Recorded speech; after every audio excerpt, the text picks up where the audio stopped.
ആലുവയിൽ ഇൻഫ്ലുവൻസർമാരുടെ ഗുണ്ടായിസം. ഊബർ ഡ്രൈവർമാരെ ക്രൂരമായി മർദ്ദിച്ചു എന്നാണ് പരാതി. ഇൻഫ്ലുവൻസർമാരായ ഫാസ്മിനിക്കും മേൻസിനുമെതിരെയാണ് പരാതി. കോഴിക്കോട് സ്വദേശിയായ യുവാവിനെ തട്ടിക്കൊണ്ടുപോയി വിവസ്ത്രനാക്കി മർദ്ദിച്ച് ദൃശ്യങ്ങൾ പകർത്തി. ഇതാണ് പരാതി. എന്നോട് എനിക്ക് ആദ്യമേ പറയാനുള്ളത്, നിങ്ങളൊരു കാര്യം അറിയേണ്ടത്, നിങ്ങൾക്ക് ന്യൂസിനോ കണ്ടന്റിനോ ക്ഷാമം ഉണ്ടെങ്കിൽ വെറുതെ ഒരാളുടെ തലയിലോട്ട് എടുത്തല്ല ന്യൂസ് ഇടുക. കാര്യം അന്വേഷിക്കുക, അന്വേഷിച്ചിട്ട് മാത്രമാണ് ന്യൂസ് ഇടേണ്ടത്. അങ്ങനെയാണ് ചെയ്യുന്നത്. അല്ലാണ്ട് ആരെങ്കിലും വന്ന് പൈസ തന്നിട്ടോ അല്ലെങ്കിൽ എന്തെങ്കിലും ചെയ്തിട്ടോ വെറുതെ ഒരു ആളെ അപമാനിക്കാൻ നിൽക്കരുത്.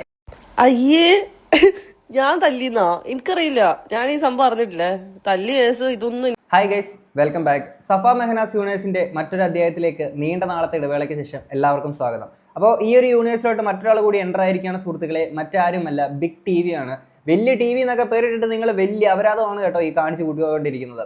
കഴിഞ്ഞ ദിവസങ്ങളിൽ നമ്മൾ ഇവരെ കുറിച്ചൊരു വീഡിയോ ചെയ്തിട്ടുണ്ടായിരുന്നു. അപ്പോൾ നിലവിലെ വിഷയം എന്താണെന്ന് വെച്ച് കഴിഞ്ഞാൽ, നിങ്ങൾ കുറച്ച് ആൾക്കാരെങ്കിലും ഫസ്മിന മെഹനാസ് ഇവരുടെ ഏറ്റവും പുതിയൊരു സീൻ്റെ കാര്യം നിങ്ങൾ അറിഞ്ഞിട്ടുണ്ടായിരിക്കും. കഴിഞ്ഞ ദിവസം എനിക്ക് കുറച്ച് ആൾക്കാർ ഇൻസ്റ്റയിലൊക്കെ മെസ്സേജ് അയച്ചിട്ട് ബ്രോ ഇതെന്താ സംഭവം എന്നറിയോ എന്നുള്ള കാര്യങ്ങളൊക്കെ ചോദിച്ചിട്ടുണ്ടായിരുന്നു. ഞാൻ ഇതിന് ശേഷം ഫസ്മിനെ വിളിച്ചിരുന്നു. ഓൾറെഡി ഒരുപാട് കോളും കാര്യങ്ങളൊക്കെ അവൾക്ക് വരുന്നുണ്ട്. എടാ എന്ത് ചെയ്യാനാ? ആദ്യമേ അവൾ പറഞ്ഞത്, ഈ ന്യൂസുകാർ ഇത് എന്ത് തേങ്ങ ഇവർ കാണിച്ചു കൂട്ടിക്കൊണ്ടിരിക്കുന്നത്, ഇതൊന്നും ഇങ്ങനെ അല്ല സംഭവം, ഇങ്ങനെ ഒരു കാര്യം ഉണ്ടായിട്ടില്ല എന്നുള്ള കാര്യങ്ങളൊക്കെ ആയിരുന്നു ഫസ്മിനെ പറഞ്ഞിട്ടുണ്ടായിരുന്നത്. എന്താണെങ്കിലും ആദ്യം തന്നെ നമുക്ക് ബിഗ് ടി വിയുടെ ആ വലിയ വാർത്തയിലോട്ട് പോകാൻ സുഹൃത്തുക്കളെ. ആലുവയിൽ ഇൻഫ്ലുവൻസർമാരുടെ ഗുണ്ടായിസം. ഊബർ ഡ്രൈവർമാരെ ക്രൂരമായി മർദ്ദിച്ചു എന്നാണ് പരാതി. ഇൻഫ്ലുവൻസർമാരായ ഫാസ്മിനിക്കും മേൻസിനുമെതിരെയാണ് പരാതി. കോഴിക്കോട് സ്വദേശിയായ യുവാവിനെ തട്ടിക്കൊണ്ടുപോയി വിവസ്ത്രനാക്കി മർദ്ദിച്ച് ദൃശ്യങ്ങൾ പകർത്തി. ഇതാണ് പരാതി. റാഫി കരീം നമുക്കൊപ്പം ചേരുന്നു. സുപ്രഭാതം റാഫി കരീം, എന്തൊക്കെയാണ് നമ്മുടെ നാട്ടിൽ നടക്കുന്നത് റാഫി? സുപ്രഭാതം സുജിയ. തീർച്ചയായും റീച്ചും എല്ലാം കഴിഞ്ഞിപ്പോൾ വിഷയം പോലീസ് കേസിലേക്ക് എത്തി നിൽക്കുന്നു എന്നുള്ളതാണ്. കാരണം ഇൻഫ്ലുവൻസർമാരായ വലിയ ആരാധകരുള്ള മെഹനാസും ഒപ്പം തന്നെ ഫസ്മിനയുമാണ് ഇപ്പോൾ കേസിൽ പ്രതികളായിരിക്കുന്നത്. ഇവരടങ്ങുന്ന ഒരു സംഘം, അവർ 6 പേർ ചേർന്ന് ഊബർ ഡ്രൈവറായ കോഴിക്കോട് സ്വദേശിയെ തട്ടിക്കൊണ്ടുപോയി ക്രൂരമായി മർദ്ദിച്ചു എന്നുള്ളതാണ് പോലീസിന് ലഭിച്ചിരിക്കുന്ന പരാതി. ഈ സംഭവം നടക്കുന്നത് 2-ാം തീയതി പുലർച്ചെയാണ്. 2-ാം തീയതി പുലർച്ചെ ഈ മെഹനാസ് എന്ന് പറയുന്ന വ്യക്തിയുടെ മുൻ ഭാര്യയുടെ ഉടമസ്ഥതയിലുള്ള വാഹനമായിരുന്നു യൂബർ ഡ്രൈവർ ഓടിക്കുന്നത്. ഈ വാഹനം തിരികെ നൽകുന്നതിന് വേണ്ടി എത്തിയപ്പോഴായിരുന്നു മെഹനാസിന്റെയും ഒപ്പം തന്നെ ഫസ്മിനയുടെയും നേതൃത്വത്തിലുള്ള സംഘം റോഡിൽ തടഞ്ഞു നിർത്തി ഈ കോഴിക്കോട് സ്വദേശിയായ ഊബർ ഡ്രൈവറെ ക്രൂരമായി മർദ്ദിച്ചത്. ഈ മർദ്ദനത്തിന് ശേഷം ഫസ്മിനയുടെ ഭർത്താവിന് അവിഹിത ബന്ധമുണ്ട് എന്ന് വീഡിയോ ചിത്രീകരിക്കണം എന്ന് പറഞ്ഞു. അത് വീഡിയോയിൽ പറയണമെന്ന് പറഞ്ഞു. ഇത് നിഷേധിച്ചപ്പോഴായിരുന്നു കമ്പിവടി അടക്കം ഉപയോഗിച്ച് ക്രൂരമായി മർദ്ദിച്ചത്. ഈ മർദ്ദനത്തിന് പിന്നാലെ ഇയാളെ വിവസ്ത്രനാക്കി വീഡിയോ ചിത്രീകരിച്ചു. ഈ വീഡിയോ സമൂഹ മാധ്യമങ്ങളിൽ പ്രചരിപ്പിക്കുമെന്ന് ഭീഷണിപ്പെടുത്തുകയും ചെയ്തിട്ടുണ്ട്. ഇതിന്റെ അടിസ്ഥാനത്തിലാണ് ഇയാൾ ആലുവ പോലീസിൽ പരാതി നൽകുന്നത്. ആലുവ പോലീസ് ജാമ്യമില്ലാത്ത വകുപ്പാണ് യൂട്യൂബർമാർക്കെതിരെ അടക്കം ചുമത്തിയിരിക്കുന്നത്. ഇവർക്ക് വേണ്ടിയുള്ള അന്വേഷണം പോലീസ് ആരംഭിച്ചിട്ടുണ്ട് എന്നുള്ളതാണ് നിലവിൽ മനസ്സിലാക്കാൻ കഴിയുന്നത്. അന്വേഷണം ആരംഭിച്ചിട്ടുണ്ട്. ഇനിയൊരു ചേസ്, ഇനിയൊരു ഫൈറ്റ്, അങ്ങനെ ആകെ മൊത്തം കലിപ്പ് സീനാണ് ഗൈസ്. ചിലപ്പോൾ യുദ്ധം തന്നെ ഉണ്ടായെന്ന് വരും ഗൈസ്. നമ്മുടെ ഇവർ ഇനാഗുറേഷൻ ടൈമിൽ, ഈ ബിഗ് ടി വിയുടെ ഇനാഗുറേഷൻ ടൈമിൽ സുജയ പാർവതി ഒരു കാര്യമൊക്കെ വലിയ ഡയലോഗ് അടിച്ചിട്ടുണ്ടായിരുന്നു. എൻ്റെ പെർഫോമൻസ് മാസും ക്ലാസ്സും ആയിരിക്കും. ഞങ്ങളുടെ അനിൽ അയിരൂർ എന്ന് പറയുന്ന വ്യക്തി എന്ന് വെച്ചാൽ രാജമൗലിയാണ്. ഞങ്ങളുടെ സ്വന്തം രാജമൗലിയുടെ സ്ക്രിപ്റ്റിൽ ഉണ്ടായിരിക്കുന്ന സാധനമാണ് ഇതെന്നുള്ളത് എനിക്ക് മനസ്സിലാവണില്ലേ. പക്ഷേ നമ്മുടെ നാട്ടിലെ ന്യൂസ് ചാനൽസിൻ്റെ ഒക്കെ ഒരു കുഴപ്പമെന്ന് വെച്ച് കഴിഞ്ഞാൽ, ഇപ്പം റിപ്പോർട്ടർ ചാനലിൻ്റെ കാര്യം പറയുകയാണെങ്കിൽ, ഈ അടുത്ത് ഇറാൻ ഇസ്രായേൽ വിഷയം നടക്കുമ്പോൾ പോലും ദുബായിൽ അവിടെ ഭയങ്കര പ്രശ്നം, അവിടെ ഇങ്ങനെ സംഭവിച്ചു എന്നൊക്കെ കള്ള വാർത്ത പ്രചരിക്കുമ്പോൾ അവിടുത്തെ ആൾക്കാർ, മലയാളികളായിട്ടുള്ള ആൾക്കാരൊക്കെ തന്നെ വീഡിയോ ഷൂട്ട് ചെയ്തിട്ട് ഈ ന്യൂസിൽ കാണിക്കുന്ന പോലും അല്ല, വെറുതെ പറഞ്ഞ് പേടിപ്പിക്കുക, വെറുതെ TRP ഉണ്ടാക്കാൻ വേണ്ടിയിട്ടെന്നൊക്കെ പറഞ്ഞുകൊണ്ട് ഇങ്ങനെ ഒന്നും അല്ല എന്നുള്ള കാര്യങ്ങളൊക്കെ വന്നിട്ടുണ്ടായിരുന്നു. അപ്പം എന്താണെങ്കിലും റിപ്പോർട്ടറെ ഇങ്ങോട്ട് ചാടിയേക്കുന്നതല്ലേ സുജയ പാർവതി. അപ്പോൾ അതിൻ്റെ ഒരു ഇത് കാണിക്കാണ്ടിരിക്കില്ലല്ലോ. എന്താണെങ്കിലും ബ്യൂട്ടി ആയിട്ടുണ്ട്. ഞാൻ ആലോചിക്കുന്ന ഒരു കാര്യം എന്ന് വെച്ചാൽ, ഇവിടുത്തെ ചാനൽസ് പലപ്പോഴും ഇപ്പോൾ ഇങ്ങനെ ഒരു പരാതിയോ കാര്യങ്ങളൊക്കെ കുറച്ച് യൂട്യൂബർ, ഇൻഫ്ലുവൻസർ, സിനിമ ഇങ്ങനെയുള്ള ഫീൽഡിലൊക്കെ ഉള്ള അല്ലെങ്കിൽ രാഷ്ട്രീയം ഇങ്ങനെ വരുമ്പോഴത്തേക്കിന് ഭയങ്കരമായിട്ട് ഹൈപ്പ് കൊടുക്കാറുണ്ട്. അത് കുറ്റവാളിയാണെന്ന് തെളിയിക്കപ്പെടണ്ട, ഒരു കുറ്റം ആരോപിച്ചാൽ മതി. അവരുടെ സകലമാന ഡീറ്റെയിൽസും ഒക്കെ പുറത്തോട്ട് ഇട്ടിട്ട് അങ്ങനത്തെ കുറച്ച് പരിപാടികൾ ഇവർ കാണിക്കാറുള്ളതാണ്. ഇതിനകത്തിലൊരു അപകടം എന്താണെന്ന് വെച്ചാൽ, നാളെ നമുക്കാണെങ്കിലും നിങ്ങൾക്കാണെങ്കിലും നമ്മുടെയൊക്കെ പേരിൽ ഇപ്പോൾ എന്തെങ്കിലും ആരെങ്കിലും ചുമ്മാ പക തീർക്കാനോ ദേഷ്യം തീർക്കാനായിട്ട് നമ്മുടെ അടുത്ത് എന്തെങ്കിലും ചുമ്മാ പോയി ഒരു കള്ളപ്പരാതി കൊടുത്തു എന്ന് വിചാരിക്കുക. അതിൻ്റെ സത്യാവസ്ഥ പോലും അറിയണ്ട. പക്ഷേ ന്യൂസ് ചാനൽസിന് ഒക്കെ വേണമെന്ന് വെച്ച് കഴിഞ്ഞാൽ, ഓക്കെ ഒരു യൂട്യൂബർ, ഇൻഫ്ലുവൻസർ അങ്ങനെ എന്തെങ്കിലും കണ്ടു കഴിഞ്ഞാൽ അങ്ങ് പൊലിപ്പിക്കുക. എൻ്റെ സത്യാവസ്ഥ ഒന്നും അറിയണ്ട. എന്താണെങ്കിലും കൊള്ളാം. ഇതിനെക്കുറിച്ച് ഫസ്റ്റിന് ഒരു വീഡിയോ ഇട്ടിട്ടുണ്ട്, നമുക്കിനി അത് കാണാം. നിങ്ങളെല്ലാവരും കണ്ടെന്ന് വിചാരിക്കുന്നു. ബിഗ് ടി വി എന്ന് പറയുന്ന ചാനലിൽ എനിക്കെതിരെ ഒരു ന്യൂസ് വന്നിട്ടുണ്ട്. ഞാൻ കമ്പിപ്പാര വെച്ച് നഗ്നമായിട്ട് നിർത്തി ഊബർ ഡ്രൈവറിനെ തല്ലിന്ന് പറഞ്ഞിട്ട്. അപ്പോൾ ഇത് പുതിയതായിട്ട് തുടങ്ങിയ ഒരു ചാനലാണ്. ഈ ചാനലിനോട് എനിക്ക് ആദ്യമേ പറയാനുള്ളത്, നിങ്ങളൊരു കാര്യം അറിയാണ്ട് നിങ്ങൾക്ക് ന്യൂസിനോ കണ്ടന്റിനോ ക്ഷാമം ഉണ്ടെങ്കിൽ വെറുതെ ഒരാളുടെ തലയിലോട്ട് എടുത്തല്ല ന്യൂസ് ഇടുക. കാര്യം അന്വേഷിക്കുക, അന്വേഷിച്ചിട്ട് മാത്രമാണ് ന്യൂസ് ഇടേണ്ടത്. അങ്ങനെയാണ് ചെയ്യേണ്ടത്. അല്ലാണ്ട് ആരെങ്കിലും വന്ന് പൈസ തന്നിട്ടോ അല്ലെങ്കിൽ എന്തെങ്കിലും ചെയ്തിട്ടോ വെറുതെ ഒരു ആളെ അപമാനിക്കാൻ നിൽക്കരുത്. എന്റെ ഫേസ് വെച്ചിട്ടാണ് നിങ്ങൾ ചെയ്തിട്ടുള്ളത്. അപ്പൊ നിങ്ങൾ ഇതിന്റെ സത്യാവസ്ഥ തെളിയിക്കണം. കാരണം ഞാൻ നഗ്നമായിട്ട് നിർത്തിയത് നിങ്ങൾ ഇതിൽ പറയുന്നുണ്ട്. അപ്പൊ ഞാൻ അങ്ങനെ ചെയ്തതിന്റെ എന്തെങ്കിലും ഒരു പ്രൂഫ് നിങ്ങൾ കൊണ്ടുവന്നില്ലെങ്കിൽ അത് നല്ല രീതിയിൽ പ്രശ്നമാവും. ബിക്കോസ് ഞാൻ എന്തായാലും ഇത് കേസിന്റെ രീതിയിൽ മൂവ് ചെയ്യും. ഈ ചാനലിനെതിരെ, ഈ ബിഗ് TV എന്ന് പറഞ്ഞ ചാനലിനെതിരെ ഞാൻ എന്തായാലും മൂവ് ചെയ്യാൻ തീരുമാനിച്ചിട്ടുണ്ട്. കാരണം ഇത് പരാതി എന്നുള്ള സംഭവം ഞാൻ ആലുവ സ്റ്റേഷനിൽ വിളിച്ചിട്ട് ഇങ്ങനെ ഒരു പരാതി പോലും അവിടെ പോയിട്ടില്ല. അപ്പൊ എന്ത് അടിസ്ഥാനത്തിലാണ് നിങ്ങൾ ഇത്ര ചീപ്പ് പബ്ലിസിറ്റിക്ക് വേണ്ടി ഇങ്ങനെ ഇരുന്ന് ഡ്രാമ കളിച്ച് ന്യൂസ് ഇറക്കുന്നത്? ഇത് സ്ക്രിപ്റ്റ് ആണോ? എനിക്ക് ചോദിക്കാനുള്ളത്, ഏത് തരത്തിലുള്ള ലെവലിലോട്ടാണ് നിങ്ങൾ ഇത് കൊണ്ടുപോകാൻ ഉദ്ദേശിക്കുന്നതെന്ന് എനിക്ക് മനസ്സിലാവുന്നില്ല. ഇതിനെന്തായാലും ബിഗ് TV എന്ന് പറയുന്ന ചാനലിന് ഇതിന് ഉത്തരം തരണം. ചാനൽ തുടങ്ങി റീച്ച് ആവാൻ വേണ്ടി എന്തും പറയാം. ബിക്കോസ് ഓൾറെഡി കണ്ടന്റ് കുറച്ച് എയറിൽ നിൽക്കുന്നുണ്ട്. നിങ്ങൾക്ക് എന്തും പറയാന്നുള്ള ഇതിലാണെങ്കിൽ അത് നടക്കൂല. ഞാൻ എന്തായാലും നിയമത്തിന്റെ രീതിയിൽ പോവും. ചാനൽ ഇതിനൊരു ഉത്തരം തരണം. അത്രയൊക്കെ പറയാനുള്ളൂ. എന്നാലും സുജയ്യ പാർവതി ഇത് ഭയങ്കര മോശമായിട്ടോ. ഒന്നുമല്ലെങ്കിലും വുമൻസ് ഡേ ഒക്കെ ആയിട്ട് ഇങ്ങനെ ഒരു കള്ള വാർത്തയൊക്കെ നിങ്ങൾ അടിച്ചിറക്കാന്നൊക്കെ പറയുമ്പോഴത്തേക്കിന് ഭയങ്കര ബാഡാണ് കേട്ടോ. പിന്നെ നമ്മുടെ രാജമൗലി അണ്ണൻ, അനിൽ അയ്യൂർ, നിങ്ങളുടെ സ്ക്രിപ്റ്റിലൊക്കെ വരുന്ന സാധനമായിരിക്കും. തുടക്കമാണ് ഇപ്പം നിങ്ങൾ നേരോടെയുള്ള നേരായ വാർത്തകൾ മാത്രമേ നിങ്ങൾ കൊടുക്കൂ, ആരെയും പേടിക്കില്ലെന്നൊക്കെ പറഞ്ഞിട്ട് ഇതുപോലെ സ്ക്രിപ്റ്റ് അടിച്ചിറക്കുക നിങ്ങൾ. ഓക്കെ, ഓൾറെഡി ഫസ്മിന, ലല്ലൂമ്പി, മെഹനാസ്, സഫ വിഷയങ്ങൾ യൂട്യൂബിൽ സോഷ്യൽ മീഡിയയിൽ ഇങ്ങനെ കറങ്ങി കളിക്കുന്നൊരു സംഭവമാണ്. അതിൻ്റെ ഇടയ്ക്കൂടെ എന്നാൽ പിന്നെ ഞങ്ങളൂടെ എന്ന് പറഞ്ഞുകൊണ്ട് വന്ന് ഇതിൻ്റെ ഇടയ്ക്ക് അണ്ണൻ രാജമൗലി അണ്ണൻ്റെ അടുത്ത സാധനങ്ങൾ ഇറക്കിയിടുക. സുജയ പാർവതി ഭയങ്കര മോശമാണ് കേട്ടോ. ഇതിനെ തൊട്ട് പുറകെ ഫസ്റ്റിന് ഒരു സ്റ്റോറി കിട്ടണമായിരുന്നു, അതുകൂടെ നമുക്ക് കാണാം. സഫ, എനിക്കെതിരെ ഒന്നും കിട്ടാഞ്ഞിട്ടാണ് ഇങ്ങനെ ഒരു കള്ള കേസ് കൊടുത്തിട്ട് എൻ്റെ തലയിലോട്ട് ഇടാൻ നോക്കുവാണെങ്കിൽ ഈ കേസ് സീരിയസ് ആയിട്ട് തന്നെ എടുക്കും. ഇത് അന്വേഷിക്കണം. കാരണം ഒരാളുടെ പേരിൽ കള്ള കേസ് കൊടുക്കുമ്പോഴത്തേക്കും അതിന്റെ ഭവിഷ്യത്തും കൂടെ ആലോചിക്കണം. പോലീസ് ഇത്, കേരള പോലീസ് സീരിയസ് ആയിട്ട് എടുത്തിട്ട് ഇത് അന്വേഷിക്കുക. കാരണം ഒരാൾ കള്ള കേസ് കൊടുത്തിട്ടുണ്ടെങ്കിൽ അതിനെതിരെ ശക്തമായിട്ടുള്ള നടപടി എടുക്കും എന്ന് ഞാൻ വിശ്വസിക്കുന്നു. ഞാൻ എന്തായാലും ആരെയും മർദ്ദിക്കാനോ അടിക്കാനോ കൊല്ലാനോ പോയിട്ടില്ല. എനിക്ക് നന്നായിട്ട് അറിയാം.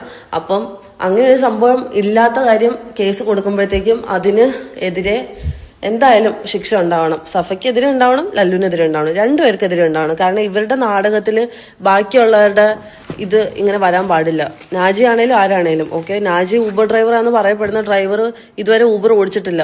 എന്നിട്ട് ലാസ്റ്റ് ഇവന്റെ വായിന്ന് എല്ലാ സത്യം എന്റെ അടുത്ത് തുറന്നു പറഞ്ഞപ്പോഴത്തേക്കും എന്നെ ഇതിൽ കൊടുക്കാൻ വേണ്ടി ഇവർ ഈ കേസ് കൊടുത്തിട്ടുണ്ടെങ്കിൽ ഇത് കേരള പോലീസ് ഇത് സീരിയസ് ആയിട്ട് അന്വേഷിക്കണം. എനിക്ക് എത്ര പറയാം. ഈ നാജി എന്ന് പറയുന്നതിന് ഊബർ ഓടിക്കുന്ന, സഫയുടെ ഈ വണ്ടി ഓടിക്കുന്നുള്ള സ്കീമാണ് അവനതിലുള്ളത്. അപ്പം അന്ന് സഫ പറഞ്ഞിട്ടുണ്ടായിരുന്ന ലല്ലൂമ്പി ആയിട്ടുള്ളൊരു ബന്ധം എന്ന് വെച്ച് കഴിഞ്ഞാൽ തൻ്റെ വണ്ടി ഓടിക്കുന്ന ഡ്രൈവർ ത്രൂ ഉള്ള കമ്പനിയാണെന്നുള്ളതാണ്. എന്നാൽ ഈ കമ്പനി എത്രത്തോളം ഡീപ്പാണെന്നുള്ളത് ഓൾറെഡി നമ്മൾ മുമ്പ് സംസാരിച്ചിട്ടുള്ള വിഷയങ്ങളൊക്കെ തന്നെയാണ്. ഇതൊരു ഒളിച്ചോട്ടത്തിൻ്റെ കഥയായിരുന്നില്ല, ഒളിച്ച് എത്തിയതിൻ്റെ ഒരു കഥയാണെന്നുള്ളതായിരുന്നു നമ്മളന്ന് പറഞ്ഞിട്ടുണ്ടായിരുന്നത്. ഈ വിഷയം നടന്നേക്കുന്നത് ഇതുപോലത്തെ ഒരു സീനിൽ തന്നെയാണ്. ഇതിൻ്റെ തൊട്ട് പുറകെ തന്നെ ഫസ്റ്റിനെ മറ്റൊരു സ്റ്റോറിയും ഇട്ടിട്ടുണ്ടായിരുന്നു. റീപോസ്റ്റഡ് ബൈ സഫ ആൻഡ് ലല്ലു. ഈ ന്യൂസ് ചാനലിനെ കൊണ്ട് ഇവർ രണ്ടാളും ക്രിയേറ്റ് ആക്കി ഡ്രാമ ചെയ്യിപ്പിച്ച് with the help of Naji. Naji എന്നോട് പറഞ്ഞിരുന്നു സഫാനെ ലല്ലു ഫിസിക്കൽ റിലേഷന് വേണ്ടി നോക്കുന്നയാ, അവർ തമ്മിൽ റിയൽ ആണോ എന്നറിയില്ല എന്നൊക്കെ.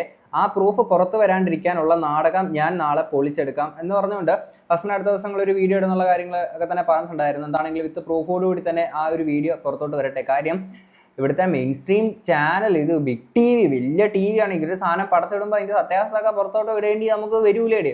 അപ്പോൾ ഇതിനകത്ത് നമുക്ക് ഓൾറെഡി നമ്മൾ മുമ്പും പറഞ്ഞിട്ടുണ്ട്, ഒളിച്ചോടിയൻ്റെ അല്ല ഒളിച്ചെത്തിയൻ്റെ, ഇത് ആത്മാർത്ഥ പ്രണയം കൊണ്ടുള്ള സംഭവങ്ങളോ കാര്യങ്ങളൊന്നുമില്ല. ഇത് പരിപാടികൾ നിങ്ങൾക്ക് മനസ്സിലായല്ലോ. അപ്പം അതാണ് സംഭവം. അപ്പോൾ നിങ്ങൾ ആലോചിക്കുക, ഒരൊറ്റ അവിഹിത കഥ ഇതിപ്പോൾ എവിടെ വന്ന് നിൽക്കുകയാണെന്നുള്ളതെന്ന് ആലോചിച്ച് വെക്കുക. ഇനി ഇതിനകത്ത് മെഹനാസ് ഇതിന്റെ പുറകെ നിന്ന് വിട്ടിട്ടില്ല. എൻ്റെ പൊന്ന് മെഹനാസ് ഭൂലോക ഉഡായിപ്പ് എന്ന് പറഞ്ഞു കഴിഞ്ഞാൽ ഉഡായിപ്പിന്റെ ഉസ്താദ്. എന്താണെങ്കിലും ഫസ്മിന സായിഷാറിന്റെ അടുത്ത്, സീക്രട്ടൈൻ്റെ അടുത്ത് പറഞ്ഞേക്കുന്ന ഒരു വോയിസ് ഉണ്ട്, അതോടെ ഞാൻ ഇങ്ങോട്ട് പ്ലേ ചെയ്യാം. കാലം 8:20 ആയപ്പോഴത്തേക്കാണ് ലല്ലു ഊബറായിട്ട് സഫയുടെ അടുത്ത് പോയിട്ട് വെയിറ്റ് ചെയ്യാന്ന് പറഞ്ഞു. അത് കഴിഞ്ഞ് ലല്ലു ഫ്ലാറ്റിലോട്ട് കേറിയത് മെഹനാസ് വീഡിയോ എടുത്തു. കഴിഞ്ഞ് വീഡിയോ എടുക്കുന്നത് കണ്ടപ്പോഴത്തേക്കാണ് ലല്ലു ഓടിയത്. അപ്പൊ ഊബറിന്റെ അവിടെ നാജി വെയിറ്റ് ചെയ്യുക. നാജിക്ക് ഓടാനുള്ള ഗ്യാപ്പ് കിട്ടിയില്ല. നാജി അങ്ങനെ മെഹനാസ് കയ്യിൽ പെട്ട് അത് കഴിഞ്ഞ് മെഹനാസ് എന്നെ വിളിച്ചിട്ട് പറഞ്ഞു നാജിനെ കിട്ടിയിട്ടുണ്ട്, നാജി കൂടെ ഉണ്ട്, നീ ഇങ്ങോട്ട് വാ, നേരിട്ട് സംസാരിക്കാം, വീഡിയോ എടുക്കാം, എല്ലാ കാര്യങ്ങളും ഇവൻ പറയും, ഇവൻ സത്യം പറയും എന്ന് പറഞ്ഞു. ഞാൻ ഓക്കെ എന്ന് പറഞ്ഞിട്ടാണ് ഞാൻ ചെല്ലുന്നത്. പക്ഷെ ഈ ഫ്ലാറ്റിന്റെ അവിടെ, ഈ വീടിന്റെ അവിടെ ഒന്നുമല്ല. ഞാൻ ചെല്ലുന്ന ഒരു ചായക്കടയുടെ സൈഡിലുള്ള ഒരു സ്ഥലത്തോ, ചായക്കട ഉണ്ട്, ഒരു പെട്രോൾ പമ്പിന്റെ അവിടെയുള്ള സ്ഥലത്ത് വെച്ചിട്ടാണ് ഞാൻ ഈ ചെക്കനോട് സംസാരിക്കുന്നത്. അത് ഇവനെന്റെ കൂട്ടുകാരനാ. ഇവന് ഫുഡ് കഴിക്കാൻ പൈസ ഇല്ലെന്നൊക്കെ പറയുമ്പോൾ ഞാൻ ഫുഡ് കൊടുക്കുന്നതാ. അപ്പം അല്ല, ഫുഡല്ല, ഞാൻ പൈസ അയച്ചു കൊടുക്കുന്ന ഗൂഗിൾ പേയില്. ഇവൻ എന്നിട്ട് ലല്ലുവിന്റെ കൂടെ ബിസിനസ് ചെയ്യാൻ പോവാണെന്നൊക്കെ പറഞ്ഞിട്ട് എന്നായിട്ട് വല്ല കോണ്ടാക്ട് കുറഞ്ഞു. അതെനിക്ക് പ്രശ്നമില്ല. പക്ഷെ ഇവനിപ്പോ ലല്ലുവിന് വേണ്ടിയിട്ടാണ് ഈ പരാതി കൊടുത്തേക്കുന്നത്. അതായത് ഇവൻ എന്റെ ഇവന്റെ വായിൽ നിന്ന് എല്ലാ സത്യവും പറഞ്ഞു കഴിഞ്ഞിട്ട് വീഡിയോ എടുത്തെന്ന് മനസ്സിലായപ്പോഴാണ് മേ ബി ഇവര് പേടിച്ചിട്ടാവും, ഈ വീഡിയോ ഞാൻ പുറത്തു വിടുന്നു പേടിച്ചിട്ടാവും. ഇത്ര സത്യങ്ങൾ ഇവൻ പറയുന്നുണ്ടല്ലോ, ഊബർ ഓടിച്ചിട്ടില്ല, എഗ്രിമെന്റ് ഇല്ല, ഒന്നുമില്ല എന്നെല്ലാം പറയുന്നുണ്ടല്ലോ. പക്ഷെ ആ ടൈമിൽ അവന്റെ മേത്ത് ഒരു മുറിവും ഇല്ല. അത് കഴിഞ്ഞിട്ട് ഇവന്റെ മേത്ത് മുറിവ് വന്നിട്ടുണ്ടെങ്കിൽ അതൊന്നില്ലെങ്കിൽ ലല്ലു മുറിവാക്കിയിട്ട് സ്റ്റേഷനിൽ പരാതി കൊടുക്കാം, കള്ളപ്പരാതി കൊടുക്കാം, നയനാസ് ബസ്മിനെ ഉപദ്രവിച്ചതാക്കാന്ന് പറഞ്ഞിട്ടുണ്ടാവും. പക്ഷെ ഞാൻ ഉപദ്രവിച്ചിട്ടില്ല, ഒന്നും ചെയ്തിട്ടില്ല. എനിക്ക് അവനെ ഉപദ്രവിക്കേണ്ട കാര്യമില്ല. ഇവനായിട്ട് ഉപദ്രവിക്കുന്നത്. ഇതിൽ പിന്നെ വേറൊരു കാര്യം എന്താണെന്ന് വെച്ചാല്, ഇപ്പൊ ഈ വീഡിയോ എടുത്ത് വെച്ചു ഇങ്ങനത്തെ ഈ ഒരു സാധനം പറയുന്നല്ലോ, അപ്പൊ അതിന്റെ ഒരു ചെറിയൊരു ക്ലിപ്പ് ഞാൻ അവിടെ സൈഡിലോട്ട് കൊടുക്കാം. അപ്പം ഈ എനിക്ക് ഫസ്മിന എടുത്ത് പറയാനുള്ളതെന്ന് വെച്ചാല്, ഇപ്പൊ ലല്ലൂമ്പിയുടെ കേസാണെന്നുണ്ടെങ്കിൽ ഇത് ഓൾറെഡി ഫസ്മിന ലല്ലൂമ്പി എന്താണെന്നുള്ള ആൾക്കാരിലോട്ട് എത്തിച്ചിട്ടുള്ളത് തന്നെയാണ്. എന്നിട്ടും ലല്ലൂമ്പി അടിപൊളി കിടിലെന്നൊക്കെ സഫയ്ക്ക് തോന്നിയിട്ടുണ്ടെങ്കിൽ ഇതിനകത്ത് പ്രത്യേകിച്ച് പറഞ്ഞിട്ട് കാര്യമില്ല. ഓൾറെഡി ഇങ്ങനെ ഒരു സംഭവം ഉണ്ട് എന്നുള്ളൊരു കാര്യം ഫസ്മിനെ ഓൾറെഡി പുറത്തോട്ട് എത്തിച്ചിട്ടുണ്ട്. അത് മനസ്സിലാക്കേണ്ട ആൾക്കാർ മനസ്സിലാക്കുക, അല്ലാത്ത ആൾക്കാർ എങ്ങനെ തള്ളിക്കളയുക എന്നുള്ളത് മാത്രമല്ല. അതിനകത്ത് കൂടുതലായിട്ട് ഇനി ഒന്നും ചെയ്യാൻ അങ്ങനെ കാര്യങ്ങളൊന്നുമില്ല. പിന്നെ മെഹനാസ് ഈ പറഞ്ഞ സഫ ഈ ഒരു അല്ലെങ്കിൽ ഈ ഒരു യൂണിവേഴ്സ് അല്ലെങ്കിൽ ഈ ഒരു ലൂപ്പ് ഇങ്ങനെ ഇങ്ങനെ കറങ്ങിക്കൊണ്ടിരിക്കുക. എത്ര നാളായിട്ട് തുടങ്ങിയത്? ഇതിപ്പം ഒരു മാസത്തിന് മേലെ ഇവരുടെ ഒളിച്ചോട്ടം, അഹിതക്കഥ, മറ്റേത് മാങ്ങ തേങ്ങ ചക്ക, ഓൾ ദി തിങ്സ് ഇതിങ്ങനെ കറങ്ങിക്കൊണ്ടിരിക്കുകയാണ്. ഇനി ഇതിന്റെ പുറകെ ഫസ്മിന അവിടെ എത്തിയിട്ട് വീഡിയോ ഷൂട്ട് ചെയ്ത് ഇങ്ങനെ ഇട്ട് ഇനിയും ഇതിൽ കൂടുതൽ ലല്ലുവിനെ എന്ത് എക്സ്പോസ് ചെയ്യാനാണ്? എന്താണെങ്കിലും കുറച്ച് ദിവസങ്ങൾക്ക് മുന്നേ മെഹനാസ് ഇട്ടേക്കുന്ന ഒരു വീഡിയോ ഉണ്ടായിരുന്നു, 2-ാം തീയതി ഇട്ടേക്കുന്ന വീഡിയോ ആണ്. അപ്പം ഈ സംഭവ വികാസങ്ങളൊക്കെ നടത്തപ്പെട്ടു എന്ന് പറയുന്ന ആ ദിവസങ്ങളുള്ള ഒരു വീഡിയോ ആണ്. നമുക്ക് എന്താണെങ്കിലും ആ ഒരു വീഡിയോ കൂടെ ഒന്ന് കാണാം. മുന്നേ ഇവള് റൂമർ വന്നതിന് ശേഷമാണ് ഇവർ കോണ്ടാക്ട് ചെയ്ത് എന്നൊക്കെയാണ് സഫ പറയുന്ന ഒരു വീഡിയോയിലുണ്ട്. നിങ്ങൾക്ക് ആ വീഡിയോ ഞാനൊന്ന് പ്ലേ ചെയ്ത് കാണിക്കാം. ലല്ലുവിനറിയോ? ലല്ലുവിനെ ഞാനിപ്പോ ഈ ഒരു ഇതിലാണ് പരിചയപ്പെട്ടത്. മീൻസ് എന്റെ വണ്ടി ഞാൻ ഒരാൾക്ക് ഊബർ ഡ്രൈവറിന് കൊടുത്തിട്ടുണ്ട്. അവന്റെ ഫ്രണ്ടായിരുന്നു ലല്ലു. ആ വഴിയാണ് ഞാനിപ്പോ ഈ ഒരു പ്രശ്നങ്ങൾ കാരണമാണ് നമ്മൾ കോണ്ടാക്ട് ആയത്. അതുവരെ കോണ്ടാക്റ്റും കാര്യങ്ങളൊന്നുമില്ല. ലല്ലുവായിട്ട് ഒരു ബന്ധമില്ല, ഒരു പരിചയമില്ല. ഇല്ല. നിങ്ങളിപ്പോ കാണുന്നത് ലല്ലു ആണ് അവിടെ ഇരിക്കുന്നത്. അവൻ അവിടുന്ന് കിടന്ന് ഓടുന്നത് എന്റെ ഫ്ലാറ്റിലാണ്. അവൻ കിടന്ന് ഓടുന്ന വീഡിയോ ഉണ്ട് എന്റെ കയ്യിൽ. ഇന്നലത്തെയാണ്, അതായത് 1-ാം തീയതി ഉള്ള വീഡിയോ ആണ്. അപ്പൊ ഈ വീഡിയോയിൽ സഫ ഇങ്ങനെയാണ് പറയണത്. ആക്ച്വലി ഇതിന് മുന്നേ അവർ കോണ്ടാക്ട് ഉണ്ട്, ഇതിന് മുന്നേ അവർ കമ്പനി ഉണ്ട്, അവര് ഫ്ലാറ്റിൽ ഒരുപാട് പ്രാവശ്യം താമസിച്ചിട്ടുണ്ട് ഈ ലല്ലു. അതായത് അവൻ എന്റെ ഫ്ലാറ്റിൽ താമസിച്ചിട്ടുണ്ട് എന്നുള്ള തെളിവ് ഒരുപാടുണ്ട്. കാരണം അവന്റെ ഡ്രസ്സ് അവിടെയുണ്ട്, അവന്റെ ഡ്രസ്സ് അലക്കി അവിടെ ആർത്തിയിട്ടിട്ടുണ്ട്. അതേപോലെ തന്നെ അവൻ വലിക്കുന്ന ബ്രാൻഡ് സിഗരറ്റ്, അതിന്റെ ഫോട്ടോസ് ഞാൻ ഇട്ടുതരാം. അതേപോലെ തന്നെ ഇതാണ് അവന്റെ ഡ്രസ്സ് കാര്യങ്ങളൊക്കെ. ഇതൊക്കെ അങ്ങനെ അവിടെ അവൻ ഒരുപാട് താമസിച്ചിട്ടുണ്ട്. അവര് സെക്ഷുവലായിട്ട് ഏർപ്പെട്ട് കഴിഞ്ഞിട്ടുണ്ട് എന്നൊക്കെ അവന്റെ കൂടെയുള്ള അവര് തന്നെ സത്യം വെളിപ്പെടുത്തിയ കാര്യമാണ്. ഓൾറെഡി അതൊക്കെ ചില ആൾ പറയും സംശയങ്ങളല്ല, ഒരിക്കലും ഒരു സംശയത്തിൽ ഞാൻ ഒരിക്കലും മെഹനാസേ പറയുന്നത് കൊണ്ട് ഒന്നും തോന്നരുത്. തൻ്റെ സ്വന്തം ഭാര്യയ്ക്ക് മറ്റൊരാളുമായിട്ടൊരു ബന്ധത്തിൽ പോയി പിന്നീട് അതുകൊണ്ട് എൻ്റെ ആ റൂമിൽ കൂടെ അവൻ ഇറങ്ങി ഓടുന്നു, അവൻ്റെ ഡ്രസ്സ് കണ്ടില്ലേ, അവരൊരുമിച്ച് അങ്ങനെ ഇങ്ങനെ എന്നൊക്കെ പറഞ്ഞുകൊണ്ട് ഇതെല്ലാം ഒരു തവണ പറഞ്ഞു, 2 തവണ പറഞ്ഞു, കണ്ടിന്യൂസ് ആയിട്ട് പറഞ്ഞുകൊണ്ടേയിരിക്കുന്നു. വലിച്ചോണ്ടിരി അത്ര എനിക്ക് പറയാനുള്ളൂ. കുറേ നാളായില്ലേ, ഒന്ന് നിർത്തിക്കൂടെ ഇടൂ. അറിയാൻ മേലാത്തോട്ട് ചോദിക്കുകയാണ്. കുറെ എന്നെ ഭരിക്കുക വിഹിതം അങ്ങോട്ട് പോയി അതങ്ങ് ആഘോഷമാണ് എല്ലാവർക്കും. സീരിയസ്ലി ഒരാളും മാറ്റി ഞാൻ പറയുന്നില്ല, എല്ലാവർക്കും ഒരേപോലെ ആഘോഷമാണ്. എൻ്റെ പൊന്നെ, നീ ഇത് കഴിഞ്ഞ് ഫസ്മിനയുടെ അടുത്തൊരു വോയിസ് ഉണ്ട്, നമുക്ക് അതോടെ കേൾക്കാം. അയ്യേ, ഞാൻ തല്ലിന്നാ? എനിക്കറിയില്ല, ഞാൻ ഈ സംഭവം അറിഞ്ഞിട്ടില്ലേ. തല്ലി കേസ് ഇതൊന്നും എനിക്കറിയില്ല, തല്ല് കിട്ടിയിട്ടില്ല. ഇത് സഫയുടെ മറ്റേ ഊബർ ഓടിക്കുന്ന ചെക്കെന്ന് പറഞ്ഞ ചെറുക്കനെ ഊബർ ഓടിക്കുന്നില്ലായിരുന്നു. അപ്പൊ അവനെ ആലുവയെന്ന് ഇടയപ്പുറത്തുനിന്ന് നാട്ടുകാരൊക്കെ കൂടി പൊക്കി. ഷിബിലി അവളുടെ വീട്ടിലോട്ട് കയറിയപ്പോഴത്തേക്ക് ഇവൻ മറ്റേ ഊബറിൽ കാവൽ നിൽക്കുമായിരുന്നു. അങ്ങനെ ആൾക്കാർക്ക് ഡൗട്ട് തോന്നി പൊക്കിയപ്പോഴത്തേക്ക് ഇവർ രണ്ടാളും ഓടി. അങ്ങനെയാണ് സംഭവം. എന്നിട്ട് ഇവനെ ചോദ്യം ചെയ്തപ്പോഴത്തേക്ക് ഇവരെല്ലാം സത്യവും പറഞ്ഞ് ഇവർ തമ്മിൽ റിലേഷനാണ്, അങ്ങനത്തെ കാര്യങ്ങളാണെന്ന് പറഞ്ഞ്. അപ്പോൾ അത് വീഡിയോ എടുത്തല്ലോ. വീഡിയോ എടുത്തതിന്റെ പേരിൽ ലല്ലു എന്ന് പറഞ്ഞാൽ ഷിബിലി പറഞ്ഞ് എന്നാ പിന്നെ ഞാൻ നിന്നെ തല്ലാം, എന്നിട്ട് സ്റ്റേഷനിൽ നമുക്ക് കള്ളപ്പരാതി കൊടുക്കാം. അതാവുമ്പോഴത്തേക്കും ഈ വീഡിയോ പുറത്തു വന്നാലും നമുക്ക് ഇങ്ങനെ പറയാലോ, പറയിപ്പിച്ചെടുത്തേന്ന്. ആക്ച്വലി ആ ചെക്കൻ എല്ലാ സത്യവും പറയുന്ന വീഡിയോ എൻ്റെ കയ്യിലുണ്ട്. മനസ്സിലായി? ഇത് എന്റെ ഫ്രണ്ടും കൂടെയാ. അവന്റെ മുഖം കാണിക്കുന്നതല്ല, തല്ലുന്ന എന്തെങ്കിലും വീഡിയോ ഉണ്ടോ? വെറുതെ പറയും. ഇത് വീഡിയോ എടുത്ത ദിവസം അവന്റെ വീഡിയോ എടുക്കുന്ന ടൈമാ. ഇതിൽ എവിടെയെങ്കിലും അവന് തല്ലിന്റെ എന്തെങ്കിലും ഉണ്ടോ? ഒരു തല്ലുമില്ല. അത് കഴിഞ്ഞ് പോലീസ് വന്ന് സംസാരിച്ച് അവൻ പോയി. അവനും ഷിബിലിയും പോയി. അപ്പോഴൊന്നും തല്ലില്ല. ഇത് കഴിഞ്ഞിട്ടാണ് തല്ല് കിട്ടുന്നത്. അതായത് സഫ പറഞ്ഞിട്ടുണ്ടാവും ഈ വീഡിയോ പുറത്തു വന്നാലും എല്ലാ കാര്യവും പുറത്തു പോകും, അതുകൊണ്ട് നമുക്ക് തല്ല് കിട്ടിയെന്ന് പറഞ്ഞിട്ട് കേസ് കൊടുക്കാന്ന്. ഇത് ഓൾറെഡി ഞാൻ അറിഞ്ഞ കാര്യം. ഇങ്ങനെ ഒരു കള്ളക്കേസ് കൊടുത്ത കാര്യം ഞാൻ ഓൾറെഡി അറിഞ്ഞതാ. ഇപ്പൊ പ്രശ്നമില്ല. എന്റെ വീഡിയോ പിന്നെ ഒരു കാര്യമുണ്ട്, ഈ ലല്ലൂമ്പി ഉണ്ടല്ലോ, ലല്ലൂമ്പി ഈ കഥ മെനയാനെ കൊണ്ട് വിരുദ്ധനാ. സീരിയസ്ലി ഇങ്ങനെ ഇതിനു മുമ്പും നമ്മൾ ഫസ്റ്റ് മിനാർ റിലേറ്റഡ് ആയിട്ട് അല്ലെങ്കിൽ ഈ ഒരു ഇതുമായിട്ട് റിലേറ്റഡ് ആയിട്ട് പല വീഡിയോസ് നമ്മൾ ചെയ്തിട്ടുണ്ട്. ഓരോ തവണ ഈ ലല്ലൂമ്പി എന്ന് പറഞ്ഞു കഴിഞ്ഞാൽ സ്ക്രിപ്റ്റ് ഉണ്ടാക്കാനെ കൊണ്ട് ബിരുദനാ. എൻ്റെ പൊന്നോ, നേരത്തെ ഒരു കത്തിക്കുത്ത് അങ്ങനെ കുറച്ച് സീന്, വേറെ കുറേ സംഭവങ്ങൾ സ്ക്രിപ്റ്റ് എഴുതാനെ കൊണ്ട് അളി നൈസ്. എന്താണെങ്കിലും അനിൽ എയ്യൂരിൻ്റെ ചാനലായിട്ടുള്ള ബിഗ് ടി വിയിൽ രാജമൗലി ആണ് ഇവരെല്ലാവരും കൂടെ ചേർന്ന് എഴുതിയേക്കുന്ന അടുത്ത സ്ക്രിപ്റ്റാണ് ഈ ന്യൂസ് ഇങ്ങനെ വന്നതെന്നുള്ളത് അറിയത്തില്ല. എന്താണെങ്കിലും മെഹനാസ് ഇവിടെ കിടന്ന് പറയുന്നുണ്ടല്ലോ, എൻ്റെ ഭാര്യയ്ക്ക് അങ്ങനെയാണ് ഇങ്ങനെയാണ്, ഇവരൊരുമിച്ച് വന്നിട്ട് അങ്ങനെ ഡിങ്കോളിഫിക്കേഷൻ ആണ്, അതുകൊണ്ട് ഒളിച്ചു പോകുന്നുണ്ടല്ലേ എൻ്റെ ഭാര്യയുടെ അവിഹിതം ആഘോഷമാണ് മെഹനാസിന്. എൻ്റെ പൊന്നോ, ഇത് കണ്ട് മടുത്തു. അടുത്തൊരു കഥ ഇറക്കൊണ്ട് അടുത്തൊരാളെ പോയി ഇനി കെട്ട്, മറ്റൊരാളുടെ ജീവിതം കൂടെ ഇനി നശിപ്പിച്ചിട്ട് അതിൻ്റെ ഇതുപോലെ വന്ന അവിഹിത കഥ വന്ന് പറിച്ച് ഇറക്കൊണ്ട് അങ്ങനെ അടുത്തൊരു യൂണിവേഴ്സ് ബിൽഡ് ചെയ്യും. എൻ്റെ പൊന്നടാവേ. ഇനി ഈ പറയുന്ന വ്യക്തി കഴിഞ്ഞ ദിവസം ഫസ്മിനയായിട്ട് ഇവർ തമ്മിൽ സംസാരിക്കുന്നുണ്ട്. അപ്പൊ ഇതിനകത്ത് വന്നിട്ട് നന്മയുടെ നിറകുടമായിട്ടുള്ള മെഹനാസ്, എൻ്റെ പൊന്നോ, ഇതിനകത്ത് ഒരു ഒറ്റ പോർഷൻ മാത്രമേ ഇങ്ങോട്ട് പ്ലേ ചെയ്യാം. ആക്ച്വലി അതെ, ഫെബ്രുവരി ഈ സംഭവം നടക്കുന്നതിന്റെ ഒരാഴ്ച 2 ആഴ്ച മുന്നേ, അതായത് ഈ ഒരു ചാറ്റ് കണ്ടു. എനിക്ക് ഏതൊരു ഹസ്ബൻഡ് ആണെങ്കിലും പ്രതികരിക്കുന്ന രീതിയിൽ മാത്രം ഒരു സംസാരം ഉണ്ടായിട്ടുള്ളൂ. ഇത് വേണ്ട, ഇത് ഇങ്ങനെ ഒരു കോണ്ടാക്ട് വേണ്ട എന്നുള്ള രീതിയിൽ മാത്രമേ ഞാൻ പറ്റുള്ളൂ. അതിലല്ലോ അല്ല. അപ്പൊ അത് കണ്ടപ്പോൾ എനിക്കെന്തോ ഇഷ്ടപ്പെട്ട. ഏത് ഹസ്ബൻഡിനാണ് ഇഷ്ടപ്പെടാം?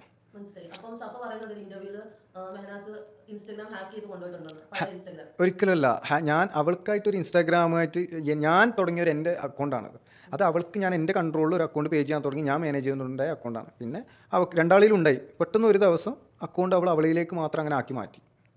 അപ്പം ഞാനങ്ങനെ ഒരു ദിവസം, ഞാൻ അറിയില്ല, ഞാൻ ഈ പണീൻ്റെ തിരക്കും പ്രാരാബ്ദം കുടുംബങ്ങളെ അയക്കി ഞാൻ പണി 24 hours ഓട്ടും കാര്യങ്ങളായിട്ട് ഇതിൻ്റെ ഇടയിൽ ഇങ്ങനെ സംഭവിക്കുന്നതും ഈ ഇടയ്ക്ക് ഇൻസ്റ്റാഗ്രാമിൽ ഇങ്ങനെ ആകുന്നതൊന്നും ഞാൻ അറിയില്ല. അതെ, ഞാനങ്ങനെ സംശയവും കൊണ്ട് നടക്കാറില്ല. അപ്പോൾ ഒരു ദിവസം പെട്ടെന്ന് ഇതിലിങ്ങനെ ഈ കാണുമ്പോഴുള്ളൊരു ഏതൊരു ഹസ്ബൻഡിനും മനസ്സിലാവും ആ ഒരു വിഷമം.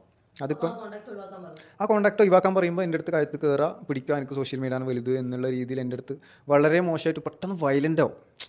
ആ വയലൻ്റ് ആകുമ്പോൾ എനിക്ക് പിടിച്ചിരിക്കാൻ പറ്റൂല. ഞാൻ പെട്ടെന്ന് ഇങ്ങനെ വന്ന് കടിച്ച് കീറി എന്നൊക്കെ പറയും. എന്തെന്ന് പറഞ്ഞു പറയാം, എനിക്ക് കടിക്കുന്ന സ്വഭാവം ഇല്ല. എനിക്ക് സംശയരോഗമൊന്നല്ല കേട്ടോ. പക്ഷേ എൻ്റെ ഭാര്യയ്ക്ക് അവിഹിതമുണ്ട്. അതുകൊണ്ട് എൻ്റെ ഭാര്യയുടെ അവിഹിതക്കാമ കിടന്നുകൊണ്ട് ഇറങ്ങി പോകുന്നത്. ഒരു റൂമിൽ വേറെ പരിപാടി, ഞാൻ വീഡിയോ ഷൂട്ട് ചെയ്തിട്ടുണ്ട്. ഇതാണ് കണ്ടോ, എൻ്റെ ഭാര്യ അവിഹിത റൂമിനകത്ത് ഇതാ പരിപാടി.